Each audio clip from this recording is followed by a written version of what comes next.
Hello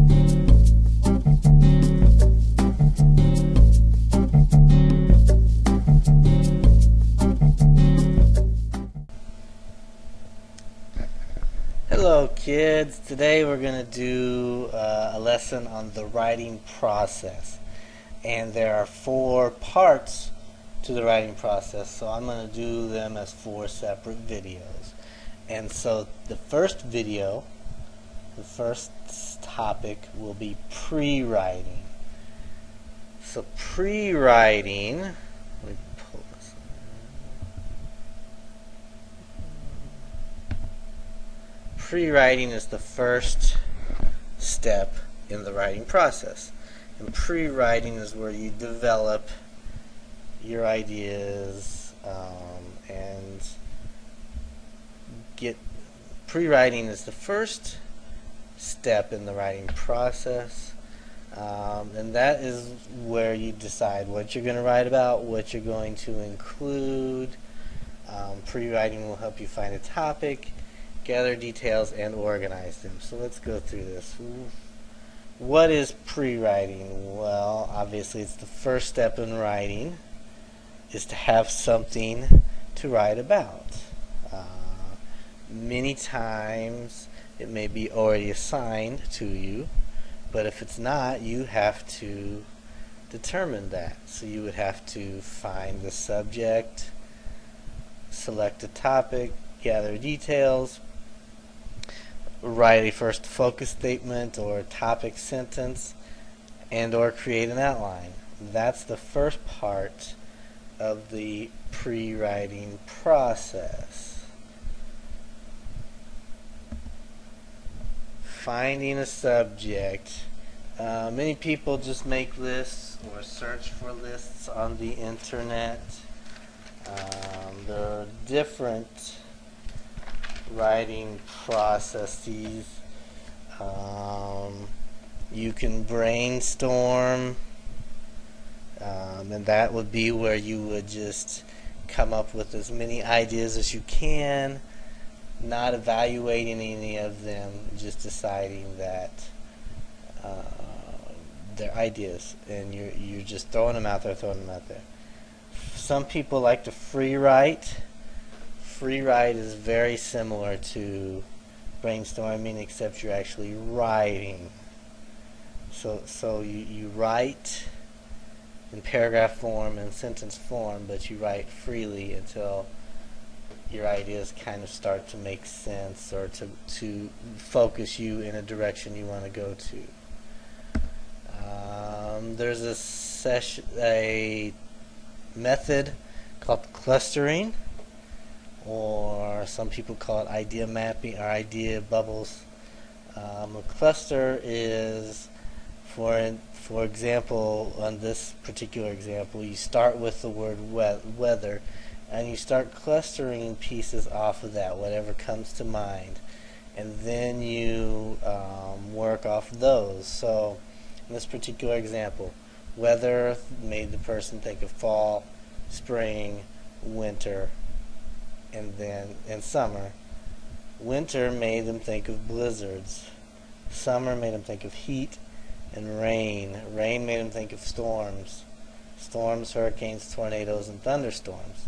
And so you cluster all those together, those ideas together, until you find one or something in those that you want to begin to focus on.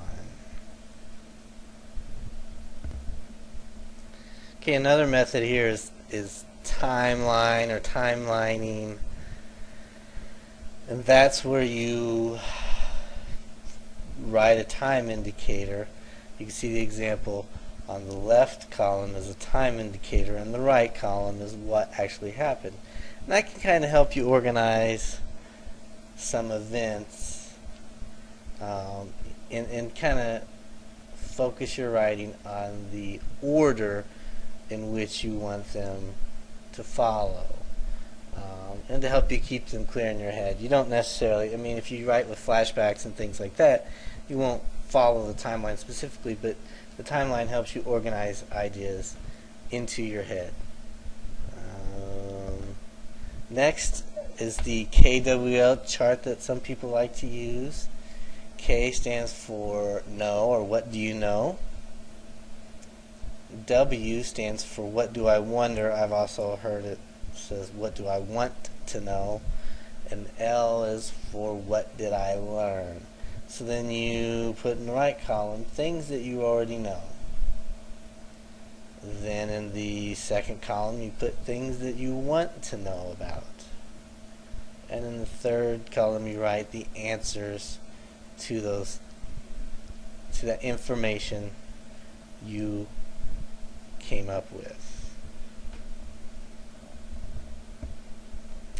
Okay, next idea would be you could use a gather grid. Some people like this.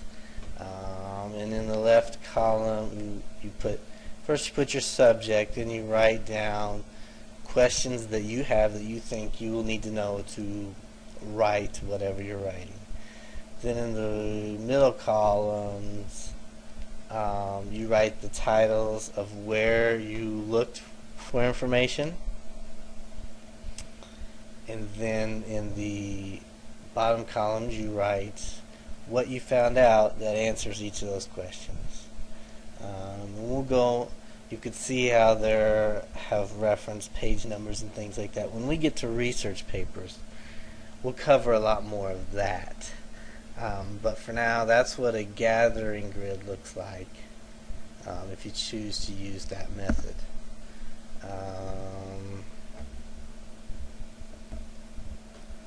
And the last method, it's called the journalistic method. I don't have a slide for that, so just add the graphic here to the bottom. But the journalistic method is you ask the journalism questions. Who, what, when, where, why, and how. And you could even do this in a gathering grid if you like. But you identify the important questions. Who, what, when, where, why, and how that journalists would. It doesn't have to be necessarily just for newspaper articles. It could be for any type of writing. Now let's talk about the focus statement. The focus statement is a sentence that tells what the writing is going to be about. And there are two kinds of focus statements. There's the thesis statement, and that you should get to know the thesis statement well. The thesis statement is used in a narrative and expository essays, as well as research reports. So I will have some videos on what are narratives and what are expositories, but the thesis statement is used in those. And the thesis statement is quite simply a one sentence, sometimes two sentences, summary of exactly what the writing, the essay, the report is going to be about. You sum it up in one very concise and succinct sentence. The other kind of focus statement is an opinion statement. An opinion statement is used in persuasive essays, and it's stating your position and what side you're going to take in your persuasive essay. So let's talk briefly about writing a thesis statement. When you write a thesis statement, an effective thesis statement names your topic and tells what specific things you will focus on. So the topic plus your specific focus equals an effective thesis statement. That's a nice little graph to write down. So in this example, tornadoes are nature's most violent storms. Your topic is tornadoes. Your specific focus is going to be nature's most violent storms.